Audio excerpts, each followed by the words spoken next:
Good morning student. हम बात कर रहे थे फणीश्वरनाथ रेणु के द्वारा लिखे गए पहलवान की ढोलक के बारे में, जिसके बारे में चर्चा करते हुए हमने जाना था कि एक पीढ़ी का अंतराल, एक जनरेशन गैप किस तरह से परंपराओं को, सभ्यताओं को और संस्कृतियों को परिवर्तित कर देता है, कैसे जीवन शैली परिवर्तित हो जाती है। यहाँ पर इस घटनाक्रम को लुट्ठन सिंह पहलवान के जीवन में आने वाले बदलावों के माध्यम से प्रकट किया है। पिछली कक्षा में हमने उस लुट्ठन सिंह पहलवान का प्रारंभिक परिचय प्राप्त किया था। उसके पश्चात देखिए, लुट्ठन के माता पिता उसे 9 वर्ष की उम्र में ही अनाथ बनाकर चल बसे थे, मतलब बचपन में ही उसके माता पिता का निधन हो गया था। सौभाग्यवश उसकी शादी हो चुकी थी, वरना वह भी माँ बाप का अनुसरण करता। विधवा सास ने पाल पोस कर बड़ा किया। बचपन में वह गाय चराता, धारोष्ण दूध पीता, धारोष्ण यानी निकलती हुई धारा का गरम गरम दूध पीता और कसरत किया करता था। गांव के लोग उसकी सास को तरह तरह की तकलीफ दिया करते थे। लुट्ठन के सिर पर कसरत की धुन लोगों से बदला लेने के लिए ही सवार हुई थी, क्योंकि जब वो उसकी विधवा सास के साथ होने वाली तकलीफ़ों को देखा करता तो उसके मन में बदले का भाव जागृत होता था। नियमित कसरत ने किशोर अवस्था में ही उसके सीने और बाहों को सुडौल तथा मांसल बना दिया था। जवानी में कदम रखते ही वह गांव में सबसे अच्छा पहलवान समझा जाने लगा। लोग उससे डरने लगे और वह दोनों हाथों को दोनों ओर 45 डिग्री की दूरी पर फैलाकर पहलवानों की भांति चलने लगा। वह कुश्ती भी लड़ता था। अब आता है उसके जीवन का नया अध्याय, जहाँ पर वो पहली बार गांव की सीमा को छोड़कर श्यामनगर के जो पहलवानों का दंगल था उसमें उपस्थित होता है। एक बार वह दंगल देखने श्यामनगर मेला गया। पहलवानों की कुश्ती और दावपेच देखकर उससे रहा नहीं गया। जवानी की मस्ती और ढोल की ललकारती हुई आवाज़ ने उसकी नसों में बिजली उत्पन्न कर दी।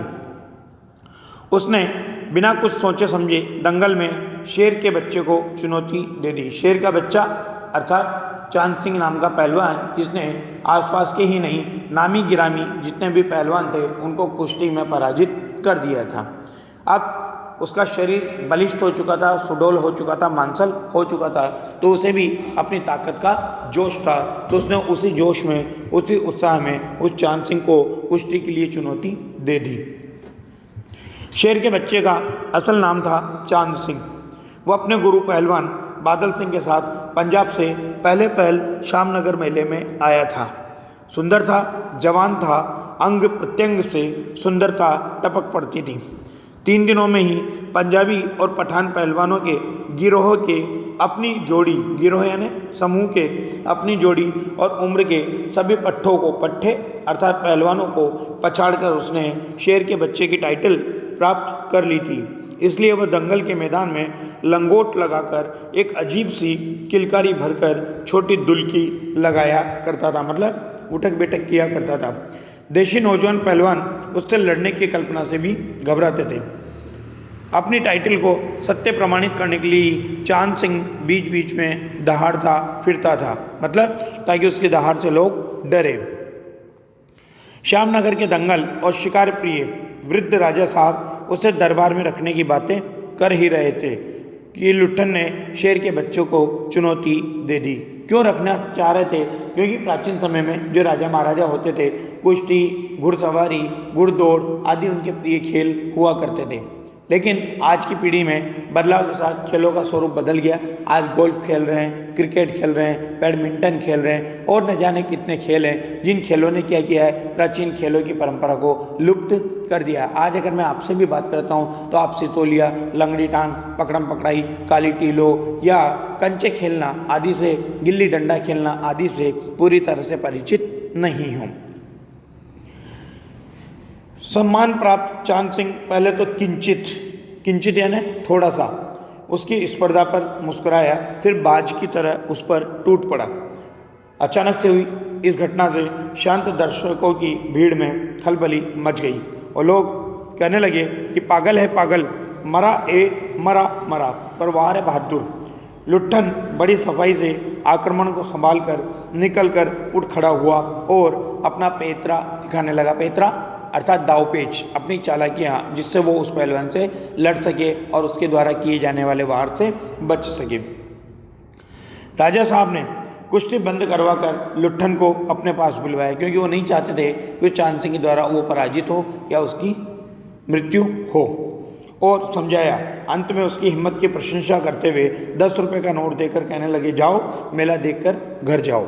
लेकिन पहलवान अपने जोश में और उत्साह में राजा की बात को सुनने को तैयार नहीं था। तो क्या कहता है राजा से, नहीं सरकार, लड़ेंगे, हुक्म हो सरकार। तो राजा कहने लगे, तुम पागल हो, जाओ। अब मैनेजर साहब ने से लेकर सिपाहियों तक ने उसको धमकाया, डराने की कोशिश की कि देह में गोश्त नहीं, यानी शरीर में मांस तो नहीं है, लड़ने चला है शेर के बच्चे से। सरकार इतना समझा रहे हैं, अर्थात राजा साहब इतना समझा रहे हैं। तो क्या कहता है, दुहाई सरकार, पत्थर पर माथा पटक कर मर जाऊंगा, मिले हुक्म बस। वो हाथ जोड़कर गिड़गिड़ाता रहा था। अब इस घटनाक्रम को देखने के लिए भीड़ अधीर हो रही थी, अधीर यानी बेचैन हो रही थी। बाजे बंद हो गए थे। पंजाबी पहलवानों की जमायत यानी समूह क्रोध से पागल होकर लुट्ठन पर गालियों की बौछार कर रही थी। दर्शकों की मंडली उत्तेजित हो रही थी। कोई कोई लुट्ठन के पक्ष में चिल्ला उठता था कि उसे लड़ने दिया जाए। अकेला चांद सिंह मैदान में खड़ा व्यर्थ मुस्कुराने की चेष्टा कर रहा था। क्यों?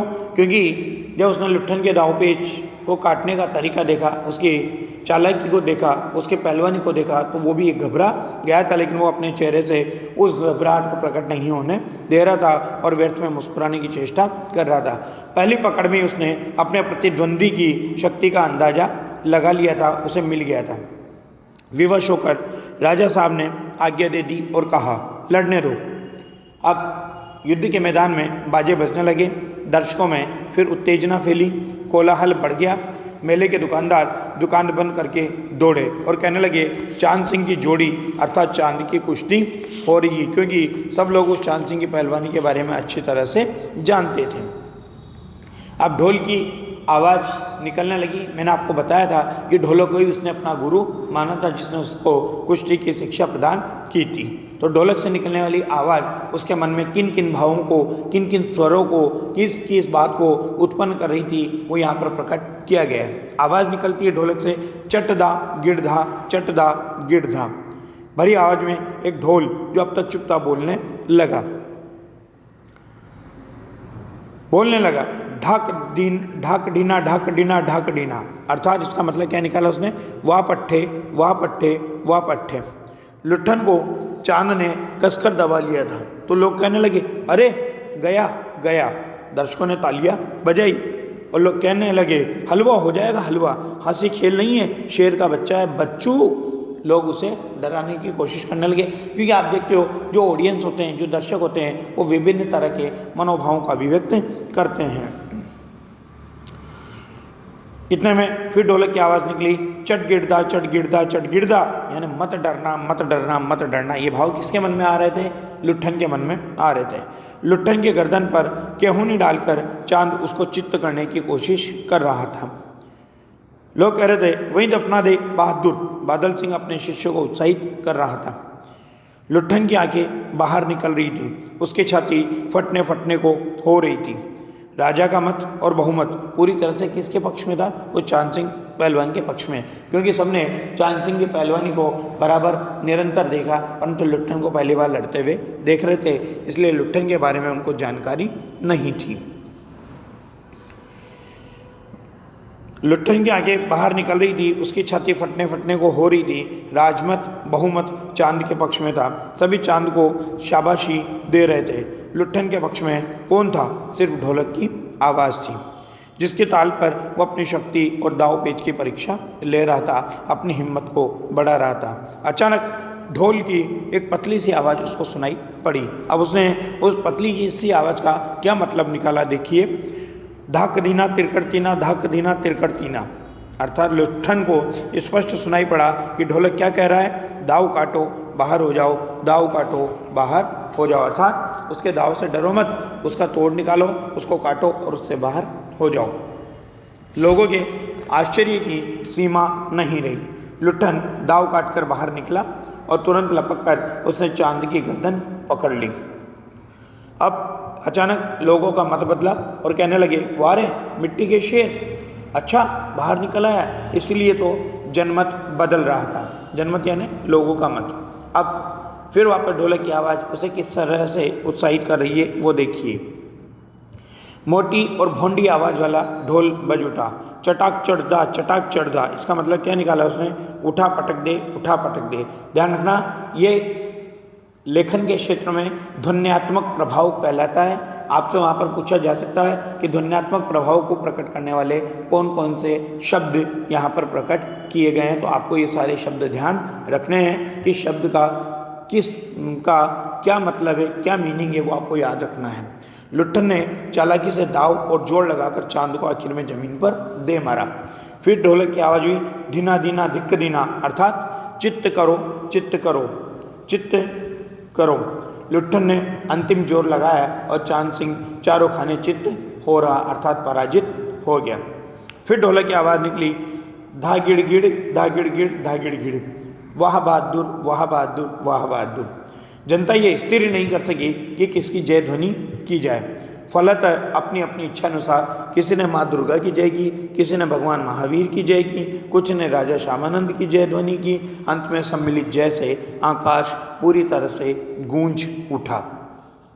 अब जैसे ही लुट्ठन जीता तो पहली बार विजय थी इतने बड़े पहलवान पर, तो उसका उत्साह देखते ही बन रहा था। विजय लुट्ठन कूदता फांदता ताल ठोकता सबसे पहले बाजे वालों की ओर दौड़ा और ढोलों को श्रद्धापूर्वक प्रणाम किया। फिर दौड़कर उसने राजा साहब को गोद में उठा लिया।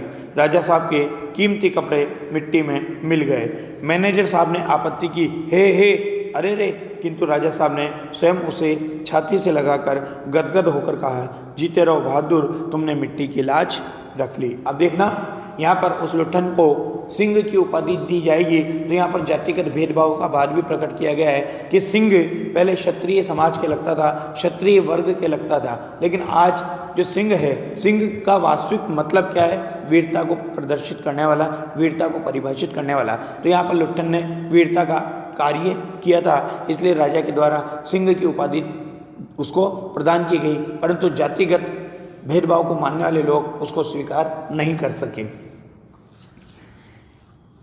किंतु राजा साहब ने उसे छाती से लगाकर गदगद होकर कहा, जीते रहो बहादुर, तुमने मिट्टी की लाज रख ली। पंजाबी पहलवानों की जमायत चांद सिंह की आंखें पहुंच रही थी। लुट्ठन को राजा साहब ने पुरस्कृत ही नहीं किया, बल्कि अपने दरबार में सदा के लिए रख लिया। तब से लुट्ठन क्या बन गया, राज पहलवान बन गया। अब उसके जीवन का दूसरा दौर शुरू हो चुका है और राजा साहब उसे लुट्ठन सिंह कहकर पुकारने लगे। राज पंडितों ने मुंह बिचकाया कि हुजूर, जाति का तो कौन है और आप उसे सिंह कह रहे हैं। मैनेजर साहब क्षत्रिय थे। क्लीन शेव्ड चेहरे को संकुचित करते हुए अपनी शक्ति लगाकर नाक के बाल उखाड़ रहे थे, क्योंकि गुस्सा तो उनको भी आ रहा था, परंतु राजा का प्रतिकार नहीं कर सकते थे। इसलिए वो अपनी हरकतों से, अपनी गतिविधियों से ऐसा प्रकट कर रहे थे कि मानो उनको बहुत क्रोध आ रहा है। चुटकी से अत्याचारी बाल को रगड़ते हुए बोले, हाँ सरकार, यह अन्याय है। राजा साहब ने मुस्कुराते हुए सिर्फ इतना सा कहा कि उसने काम किसका किया है, क्षत्रिय का किया है। उसी दिन से लुट्ठन सिंह पहलवान की कीर्ति यानी प्रसिद्धि, ख्याति दूर दूर तक फैल गई। पौष्टिक भोजन और व्यायाम तथा राजा साहब की स्नेह दृष्टि ने इसकी प्रसिद्धि में चार चांद लगा दिए।